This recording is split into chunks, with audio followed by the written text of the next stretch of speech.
아멘. 우리 말씀 같이 보십시다. 에스겔서 3장입니다.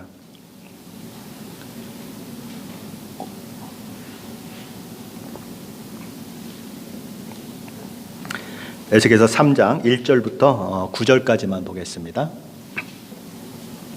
구약성경 1152페이지입니다. 제 성경으로는 에스겔서 3장 1절부터 9절까지 보겠습니다.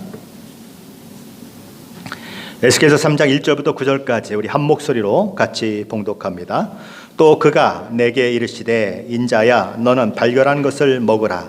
너는 이 두루마리를 먹고 가서 이스라엘 족속에게 말하라 하시기로 내가 입을 벌리니 그가 그 두루마리를 내게 먹이시며 내게 이르시되 인자야 내가 내게 주는 이 두루마리를 내 배에 넣으며 내 창자에 채우라 하시기에 내가 먹으니 그것이 내 입에서 달기가 꿀 같더라. 그가 또 내게 이르시되 인자야 이스라엘 족속에게 가서 내 말로 그들에게 고하라. 너를 언어가 다르거나 말이 어려운 백성에게 보내는 것이 아니요 이스라엘 족속에게 보내는 것이라. 너를 언어가 다르거나 말이 어려워 내가 그들의 말을 알아듣지 못할 나라들에게 보내는 것이 아니니라. 내가 너를 그들에게 보냈다면 그들은 정녕 내 말을 들었으리라. 그러나 이스라엘 족속은 이마가 굳고 마음이 굳어 내 말을 듣고자 아니하리니 이는 내 말을 듣고자 아니함이니라. 보라 내가 그들의 얼굴을 마주보도록 내 얼굴을 굳게 하였고 그들의 이마를 마주보도록 내 이마를 굳게 하였으되 내 이마를 화석보다 굳은 금강석같이 하였으니 그들이 비록 반역하는 족속이라도 두려워하지 말며 그들의 얼굴을 무서워하지 말라 하시니라. 아멘. 하나님께서는 이 에스겔 선지자에게 애가와 애곡과 재앙의 말이 앞뒤로 빽빽히 그렇게 적힌 두루마리 성경을 펼쳐 보이시고는 에스겔서 3장 1절에서 인자야 너는 발견한 것을 먹으라. 너는 이 두루마리를 먹고 가서 이스라엘 족속에게 말하라 라고 말씀하십니다. 여기 발견한 것이라고 하는 이 말은 천사를 통해 주어진 두루마리를 에스겔 선지자가 손에 받아 가지고 있는 것을 가리키는 말입니다. 인자야 너는 내 손에 받은 것을 먹어라 그런 말이죠. 성경 말씀은 1차적으로 말로 전달되고 그 후에 2차적으로 글로 기록되는 것이 그게 순서입니다. 그렇지 않습니까? 말로 선지자들이 먼저 선포됐는데 나중에 그 선포된 말씀을 글로 남긴 것이 사실 성경인데 오늘 이 에스겔서는 거꾸로 되고 있는 것입니다. 반대로 일어난다는 거죠. 뭐가 먼저입니까?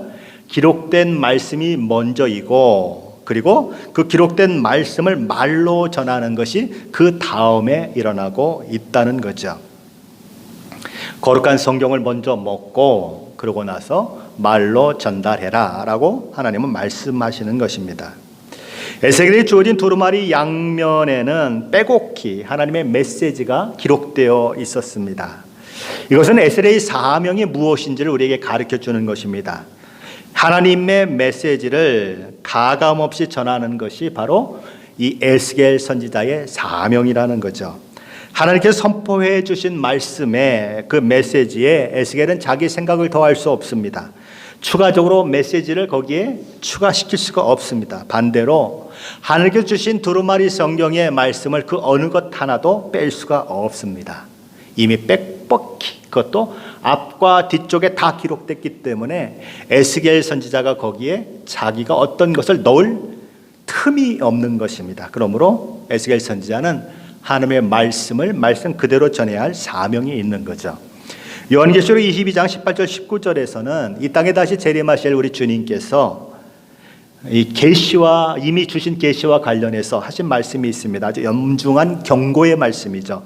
내가 이 두루마리의 예언의 말씀을 듣는 모든 사람에게 증언하노니 만일 누구든지 이것들 외에 더하면 하나님이 이 두루마리에 기록된 재앙들을 그에게 더하실 것이요 만일 누구든지 이 두루마리의 예언의 말씀에서 제하여 버리면 하나님이 이 두루마리에 기록된 생명나무와 및 거룩한 성에 참여함을 제하여 버리시리라.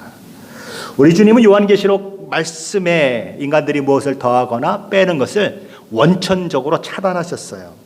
만일 그런 자가 있다면 저주 가운데 처해질 것이라고 엄하게 경고하셨습니다.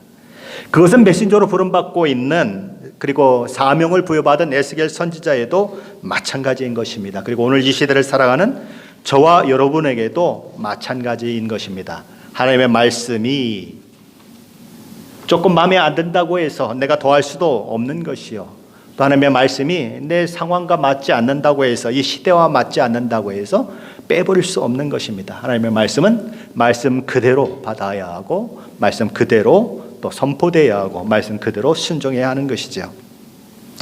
그런데 하나님께서는 에스겔 선지자에게 두루마기에 기록된 성경 말씀을 단지 먹으라고만 말씀하지 않으십니다. 에스겔 3장 3절 말씀 우리 한번 같이 읽어볼까요? 3장 3절입니다. 같이 읽습니다. 내게 이르시되 인자야, 내가 내게 주는 이 두루마리를 내 배에 넣으며 내 창자에 채우라 하시기에 내가 먹으니 그것이 내 입에서 달기가 꿀 같더라. 하나님께서는 에스겔 선지자에게 하나님의 말씀이 적힌 그 두루마기를 먹되, 첫째는 내 배에 넣으라고 그러십니다. 둘째는 내 창자에 채우라고 명령하십니다. 이 책을 너의 내장 안에 집어넣어라. 이 책에 나오는 말씀이 너의 혈관을 타고 움직이게 해라. 이 말씀을 씹고 삼켜서 근육과 연골과 뼈가 되게 하라는 거예요. 마치 음식이 우리 위장으로 들어오듯이 하나님의 말씀이 그의 전 인격 속에 들어와서 소화되고 분해되어서 그 하나님의 말씀으로 막 충만하여지고, 하나님의 말씀이 주는 위로와 사랑, 능력과 소망으로 충만한 사람이 되어지라는 것입니다. 그리스도인들은 성경을 다만 읽고 배우고 연구하는 사람들이 아니고 성경을 먹고 흡수하는 자들입니다. 그렇게 함으로써 성경 말씀이 자신의 모든 영역에서 삶으로 드러나는 사람이라는 거죠. 성경에는 에스겔 선지자처럼 천사가 두루마리 성경을 펼쳐 보이면서 직접적으로 그 두루마리 성경을 받아 먹으라고 했던 사람이 또 한 사람 나옵니다. 혹시 누군지 기억하십니까? 누가 대답을 안 해서 내가 맞주요하고 여기다 썼는데 대답을 못 하겠네요. 그렇죠? 사도 요한입니다. 요한계시록 10장 9절 10절 말씀에 보면 이런 말씀이 이 사도 요한에게 주어지죠. 내가 천사에게 나아가 작은 두루마리를 달라 한즉 천사가 이르되 갖다 먹어버리라. 내 배에는 쓰나 내 입에는 꿀같이 달리라 하거늘 내가 천사의 손에서 작은 두루마리를 갖다 먹어버리니 내 입에는 꿀같이 다나 먹은 후에 내 배에서는 쓰게 되더라.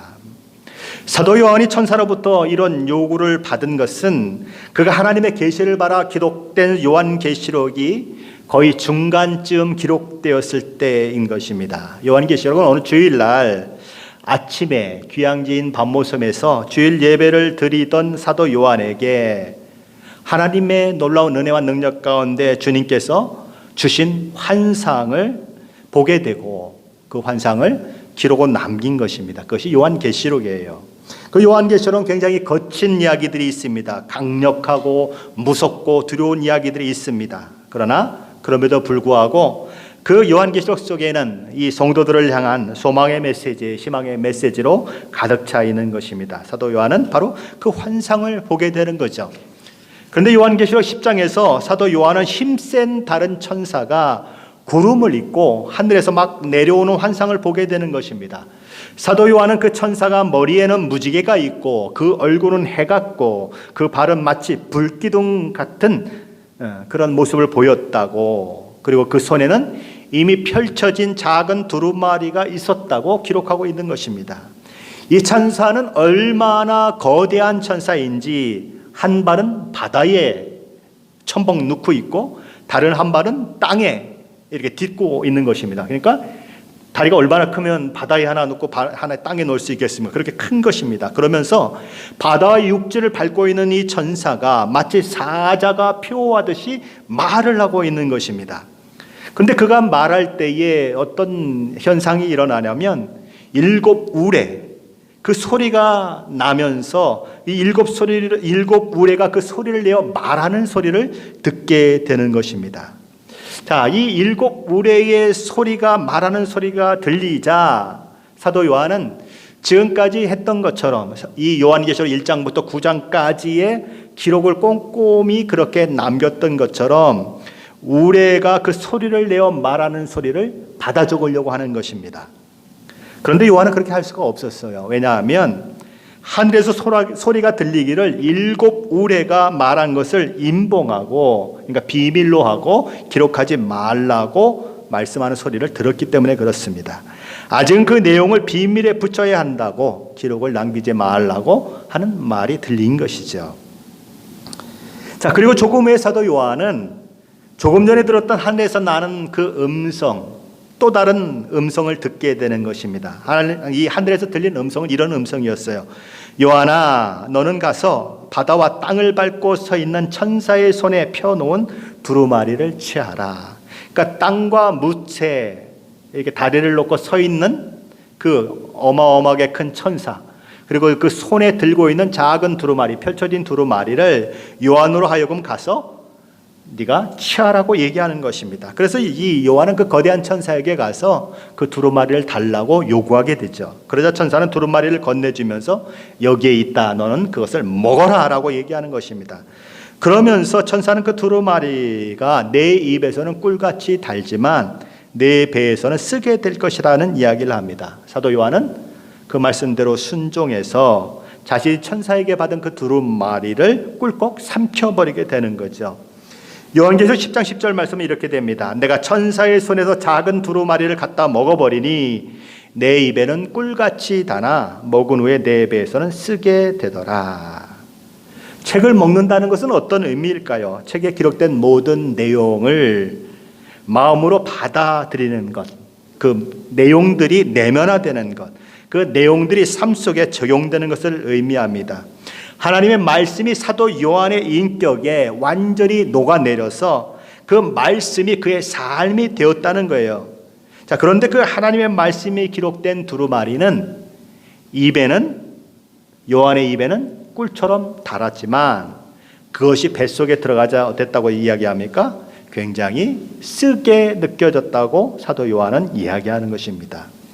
하나님의 말씀은 근본적으로 달다고 다른 성경들도 많이 얘기해요. 다윗은 시편 19편에서 여호와를 경외하는 도, 여호와의 법은 금 곧 많은 순금보다 더 사모할 것이며 꿀과 송이꿀보다 더 달도다라고 얘기합니다. 하나님의 말씀이 꿀보다 더 달다. 오늘 에스겔서의 그 모습과 똑같은 것입니다. 시편 119편에서 시편 저자는 주의 말씀에 마치 내게 어찌 그리 단지요 내 입에 꿀보다 더 다니다라고 그도 똑같은 고백을 하고 있는 것입니다. 예레미야 선지자도 거의 비슷한 고백을 합니다. 예레미야 15장 16절이죠. 만군의 하나님 여호와시여 나는 주의 이름으로 일컬음을 받는 자라. 내가 주의 말씀을 얻어 먹었사오니 주의 말씀은 내게 기쁨과 내 마음의 즐거움이오나. 주의 말씀을 얻어 먹었더니 내게 기쁨과 내 마음의 즐거움이 되었다라고 얘기하는 것입니다. 오늘 에스겔서의 이야기처럼 한다고 하면 내가 먹었더니 달았다 그 얘기죠. 자, 그런데 예레미야의 삶의 현장, 하나님의 말씀을 받고 사역하는 사역의 현장은 결코 달지 않았습니다. 쓴 것으로 넘쳐나죠, 그렇죠? 고통과 아픔, 슬픔과 탄식이 늘 그와 함께 있었어요.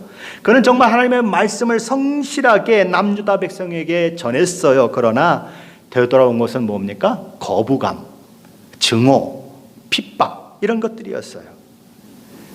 하나님의 말씀 분명히 달았습니다. 그런데 실제 그 하나님의 말씀을 가지고 사명을 담당하는 그 현장은 썼다는 거죠. 그것은 이 사도 요한의 경우도 마찬가지였습니다. 그도 같은 처지에 그렇게 처해지는 거죠. 그 역시 하나님의 말씀을 증거하는 자로서 한편으로는 기쁨을 누릴 뿐만 아니라 다른 한편으로는 쓰라림을 맛보아야 하는 그런 상황을 처하게 됐죠. 그리고 비록 배에서 쓰다는 말이 기록되어 있지 않지만 오늘 본문에 나오는 에스겔 선지자도 이런 현상을 경험하는 것은 마찬가지인 것입니다. 그래서 성경학자들은 그도 뱃속에선 썼을 것이다 라고 이야기하는 것입니다. 하나님의 말씀이 우리 입술에 달지만 배에 쓰다는 말이 가지는 또 다른 의미는 하나님의 말씀이 우리 속에서 내면화되고 삶의 영역에서 드러내려고 하면 무엇이 따른다? 고통과 어려움이 따를 수밖에 없다는 것입니다. 왜 그렇습니까? 우리가 하나님의 자녀로 그리스도인으로 살아가는 이 세상은 아직 하나님의 나라가 완성되지 않는 세상인 것입니다. 여전히 하나님을 대적하는 자들이 있고 하나님을 알지 못하는 자들이 있고 그들에 의해서 형성된 사회, 문화 그리고 여러 가지 기관들로 가득 차 있는 것이죠. 우리는 그 속에 살고 있는 것입니다. 우리는 대통령을 뽑았어요. 그런데 그는 하나님을 제대로 경외하는 사람이 아닌 것입니다. 그러니까 성경과 반하는 정책들을 자꾸 만들어냄으로 인해서 우리는 고통스럽게 되는 거예요. 교회는 점점 어렵게 되는 것입니다. 예수님은 제자들을 불러놓고 세상이 그리스도인들을 미워하는 이유는 그들이 예수님의 제자들이 세상에 속하지 않았기 때문이라고 말씀하세요. 요한복음 15장 19절 말씀은 이렇게 되어 있습니다. 너희가 세상에 속하였으면 세상이 자기의 것을 사랑할 것이나 너희는 세상에 속한 자가 아니요 도리어 내가 너희를 세상에서 택하였기 때문에 세상이 너희를 미워하느니라. 그리고 이어지는 20절에서 이렇게 말씀하세요. 예수님 자신이 세상 사람들로부터 박해를 받은 것처럼 예수님에 속한 너희는, 오늘날로 말하면 예수님께 속한 저와 여러분은 예수님이 박해를 받은 것처럼 마땅히 박해를 받을 수밖에 없다라고 예수님은 말씀하시는 것입니다. 사도 바울은 디모데후서 3장 12절에서 무릇 그리스도 예수 안에서 경건하게 살고자 하는 자는 박해를 받으리라라고 말씀합니다. 이 말씀을 뒤집어 보면 어떨까요? 세상을 살아가면서 아무런 저항도 받지 않고 세상 사람들에게 온통 환영을 받는 성도가 있다면 그는 그리스도 예수 안에서 경건하게 사는데 실패한 사람이다라고 말해도 지나친 주장이 아니라는 것입니다. 믿음의 길은 어떤 길입니까? 달면서도 쓴 길이다. 처음엔 그렇게 예수 믿는 게 기쁘고 감사했는데 예수 믿고 났더니 고난이 오고 역경이 오고 와, 예수 믿는 것이 이런 것인가 라고 생각되는 것이 바로 우리의 신앙의 그 여정 속에 있는 것입니다.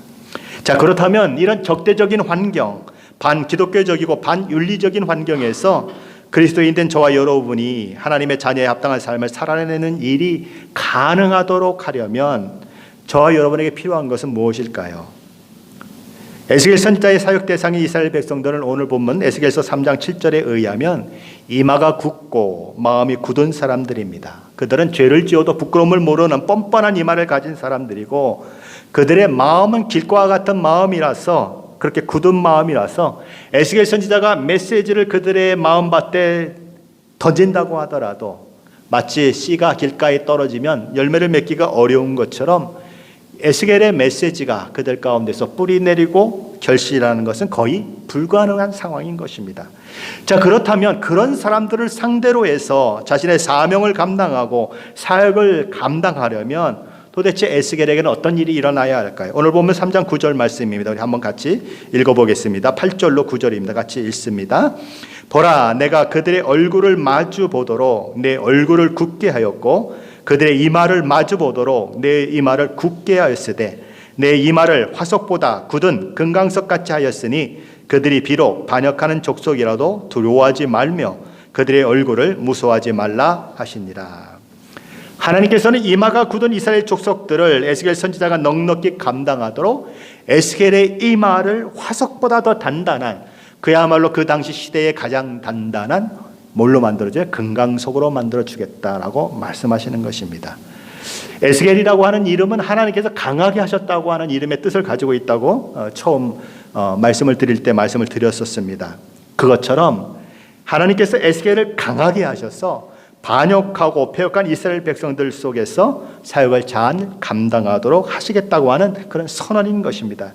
이스라엘 백성들의 마음이 굳은 것처럼, 그래서 메시지를 거부하고 받아들이지 않은 것처럼 그렇게 강한 대적들을 상대하고 있지만 에스겔 역시도 마찬가지라는 것입니다. 그는 메시지를 전하는 일에 있어서 한치 양보도 없는 굳은 사람이라는 것입니다. 물러서지 않는 사람이라는 거죠. 그렇게 되게 만드시겠다는 것입니다.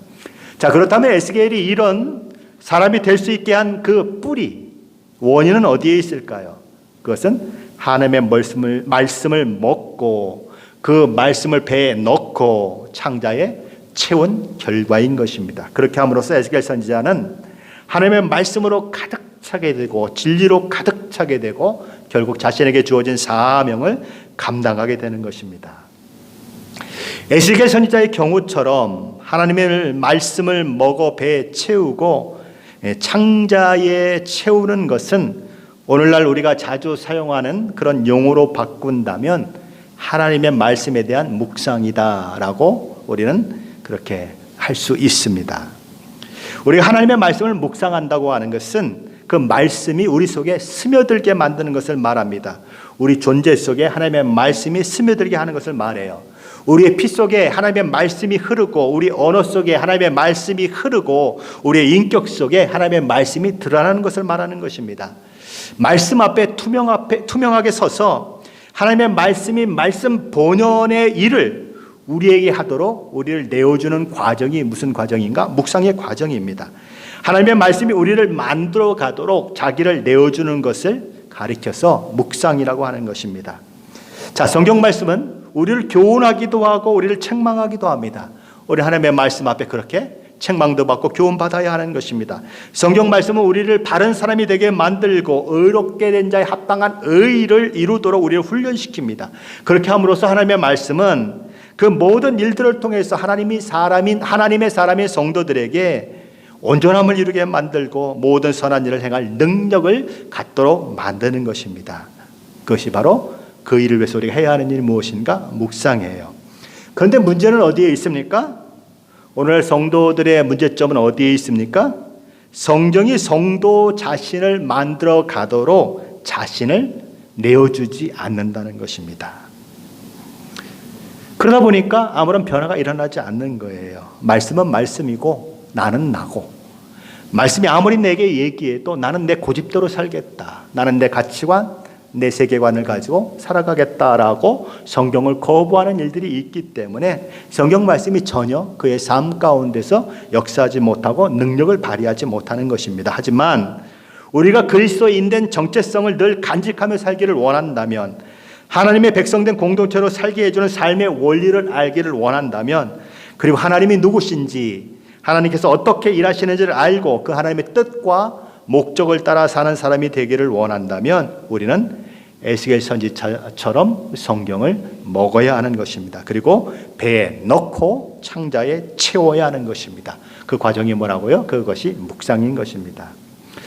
우리가 너무나 잘 알고 있는 시편 1편에서 시편 저자는 복 있는 사람은 오직 여호와의 율법을 즐거워하여 그의 율법을 주야로 묵상하는 자로다라고 기록합니다. 여기 묵상이라고 하는 이 단어는 히브리어로 하가라고 합니다. 하가.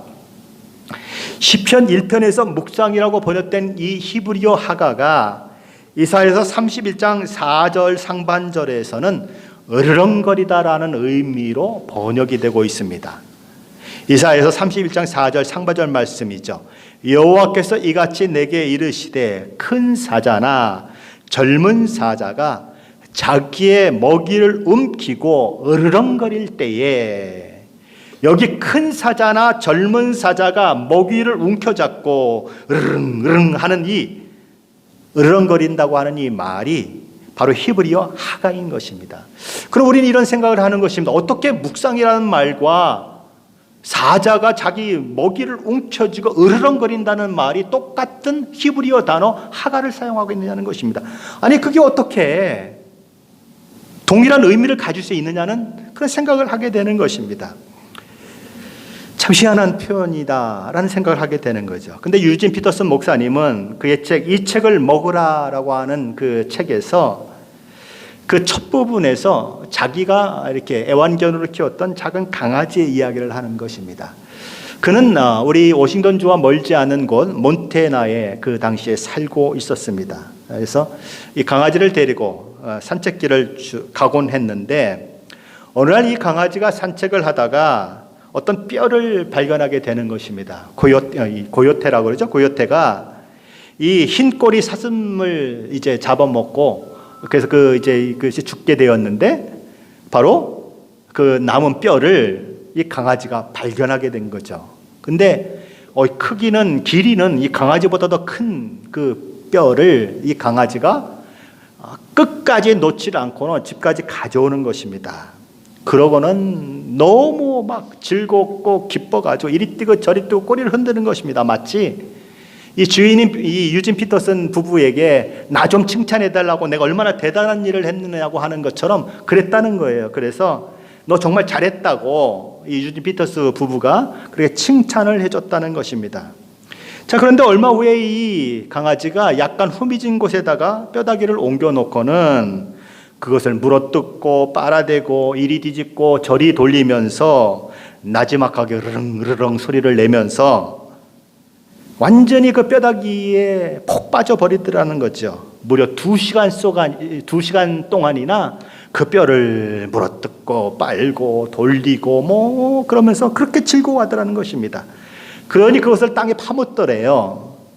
다음날 뭘 하나 보니까 파묻은 걸 다시 또 파내가지고는 그 전날에 했던 행동을 또 하더라는 것입니다. 그 일이 그 다음날도 계속되고 또 그 다음날도 계속되는데 며칠이나 계속됐냐면 일주일이나 계속됐다는 것입니다. 자, 유진 피터슨 목사님은 그런 강아지의 즐거움을 이렇게 바라보면서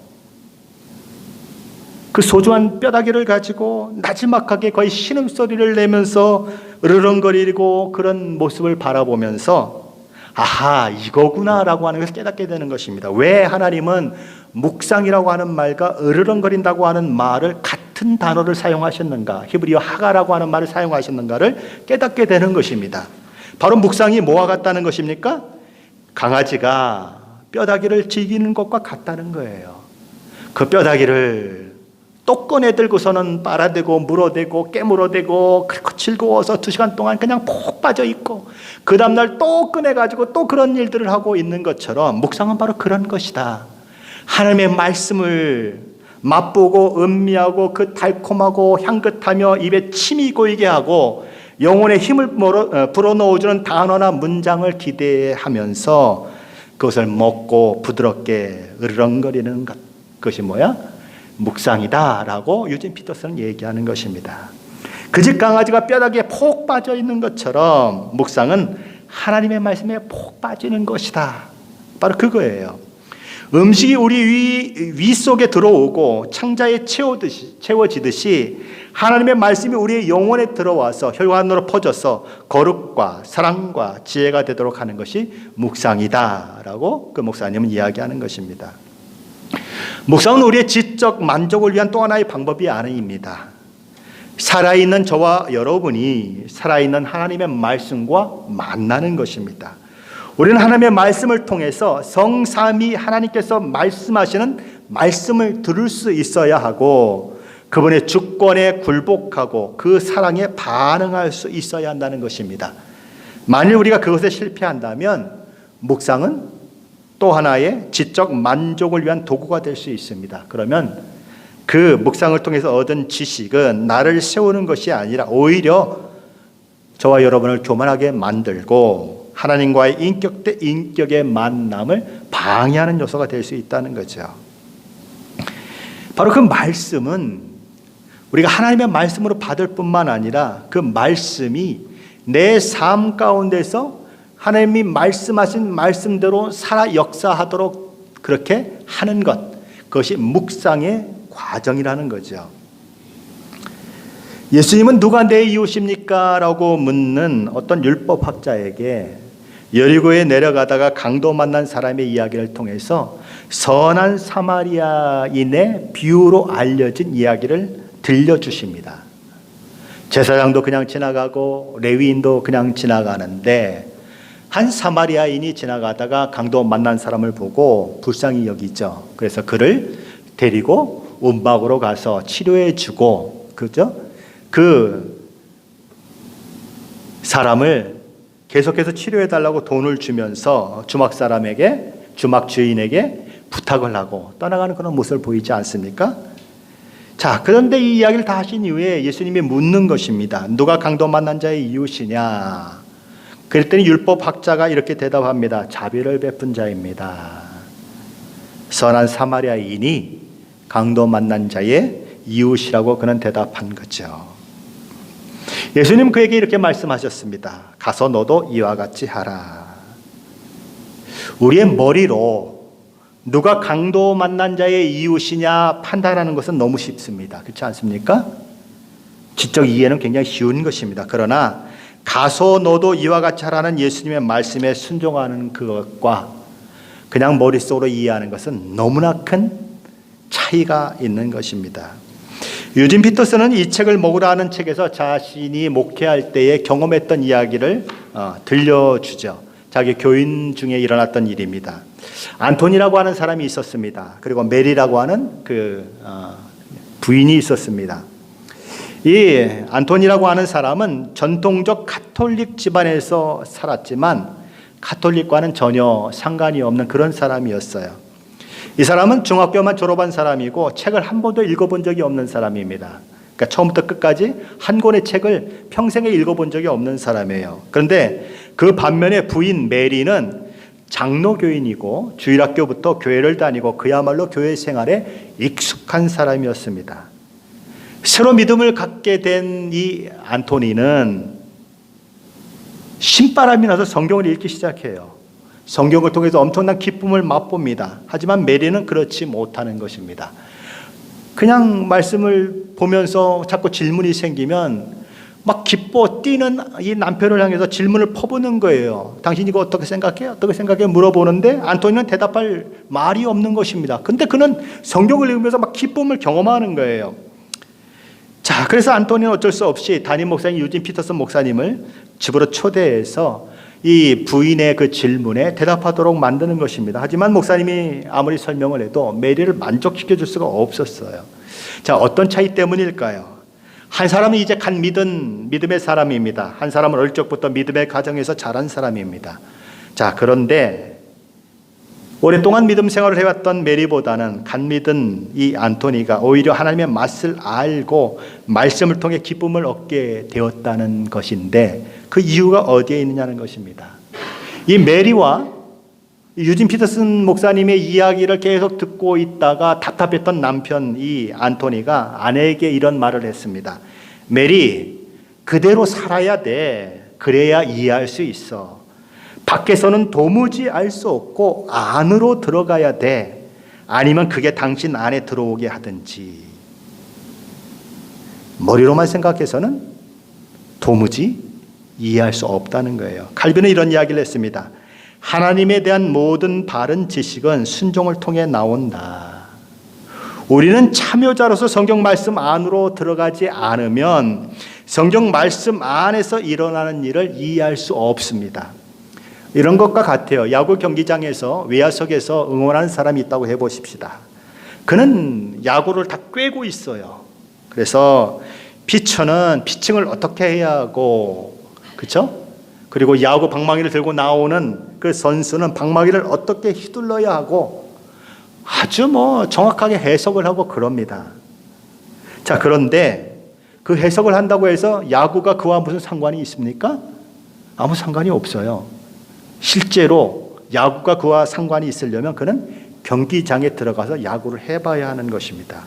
그래야 피칭하는 사람이 왜 그게 자기 말대로 안 되는지, 야구 배트를 휘두르는 사람이 왜 스트라이크 아웃을 당하고 있는지 자기가 경험하면서 알게 되면서 야구가 뭔지를 알게 되는 거죠. 이 성경 말씀도 마찬가지라고 하는 것입니다. 그죠?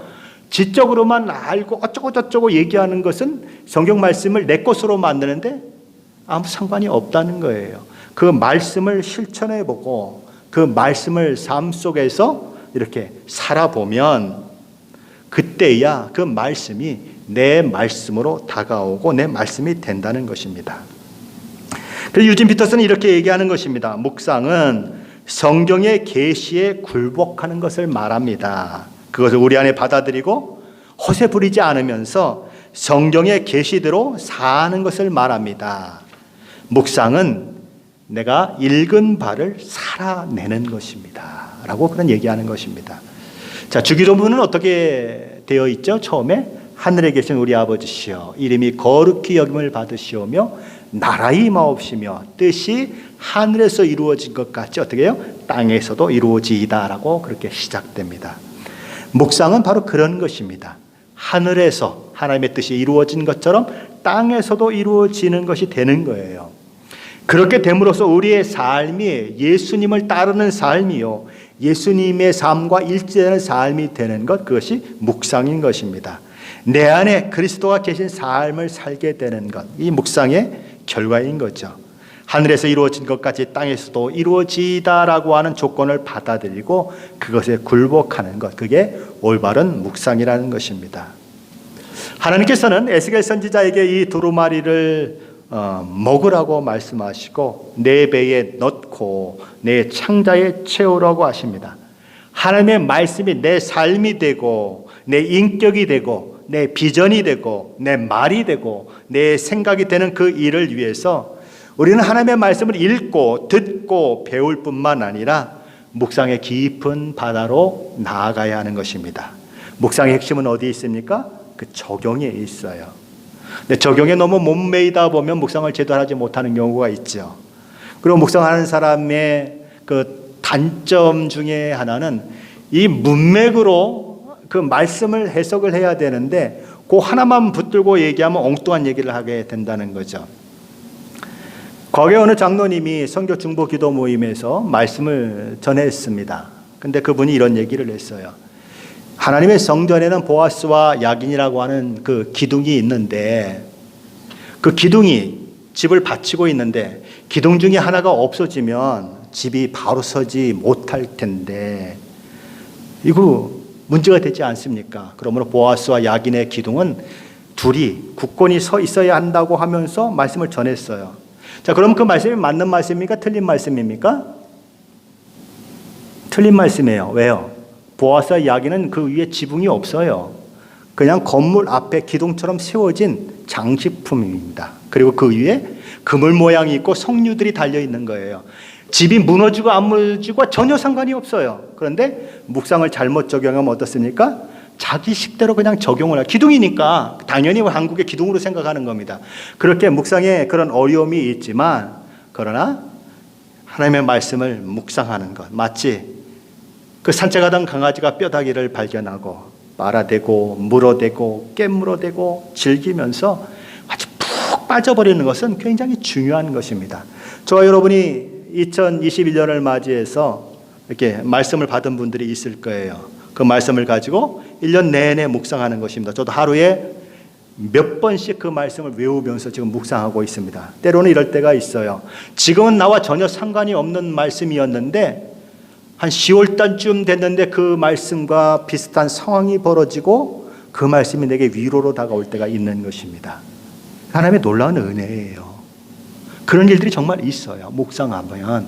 그래서 여러분들이 그 말씀을 그냥 흘려보내시지 말고 묵상해야 하는 것입니다. 그리고 매일매일 말씀을 이렇게 보면서 그날 이게 내 마음 가운데 하나님께서 말씀하시는 말씀을 듣고 그 말씀을 하루 종일 되새겨보고 되새김질하는 것, 이것도 굉장히 필요한 것입니다. 마치 강아지가 하는 것처럼 푹 빠지는 것은 너무너무 중요한 것입니다. 그리고 그 말씀을 통해서 그날 하루에 일어나는 일들 가운데 그 말씀이 어떻게 하나님의 역사로 일어나는가 하는 것을 경험하는 것은 너무너무 중요한 것입니다. 하나님의 사람들은 하나님의 말씀을 삶 속에서 경험하게 되어 있어요. 그 경험이 커지면 커질수록 많아지면 많아질수록 하나님을 신뢰하는 것이 점점 커지는 것입니다. 그래서 어떤 엄청난 시험을 당하는데 어떤 사람은 그 말씀을 붙들고 넉넉히 이겨내는 사람이 있는 반면에 그것에 100분의 1도 안 되는 시험이 왔는데도 넘어지고 자빠지고 그렇게 실패하는 사람들이 있는 것은 평상시 그런 훈련이 안 돼 있기 때문에 그래요. 하나님의 말씀을 말씀이라고 아는 건 누가 못해요. 뭐 웬만한 크리스찬들, 웬만한 성도들은 다 성경이 하나님의 말씀이라고 이야기하지요. 그렇죠? 근데 묵상한다고 하는 것은 그 하나님의 말씀으로 아는 것을 말하지 않아요. 그가 하나님의 성경을 가지고 있느냐 안 가지고 있느냐 그것들 얘기하지도 않아요. 그 말씀이 내 것이 되고 있는가, 그 말씀이 하나님의 말씀으로 받아들이고 내가 믿고 순종했더니 그 말씀을 통해서 하나님이 어떤 일을 행하셨는가 하고 하는 그런 경험들이 그의 삶 가운데서 차곡차곡 그렇게 쌓여질 때에 그런 놀라운 믿음의 사람이 되는 거예요. 그래서 어느 날 정말 힘든 그런 상황을 만났는데 하나님께 어떤 말씀을 딱 내게 주시면 그 말씀이 엄청난 위로가 되고 그 말씀이 이미 모든 상황을 정복해낸 것 같은 그런 용기와 힘을 내게 공급하는 것이 왜요? 과거에도 하나님이 그렇게 역사하셨거든요. 과거에도 하나님이 그렇게 말씀을 통해서 나를 이끌어 오셨거든요. 하나님은 말씀하시는 분이시고 하나님은 말씀대로 이루시는 분이라고 하는 그 믿음이 내게 있거든요. 그래서 말씀을 받고 이겨내는 놀라운 일들이 일어나는 거죠. 그것들이 어디에서 일어난다고요? 묵상하는 데서 일어난다는 것입니다. 깊게 하나님의 말씀을 보면서 그 말씀을 되새겨보고 또 되새겨보는 그런 일들 가운데 일어난다는 거죠. 저와 여러분이 하나님의 말씀을 읽고 배우고 가르침받고 연구하고 그것뿐만 아니라 묵상의 깊은 바다로 한번 나아가 보십시오.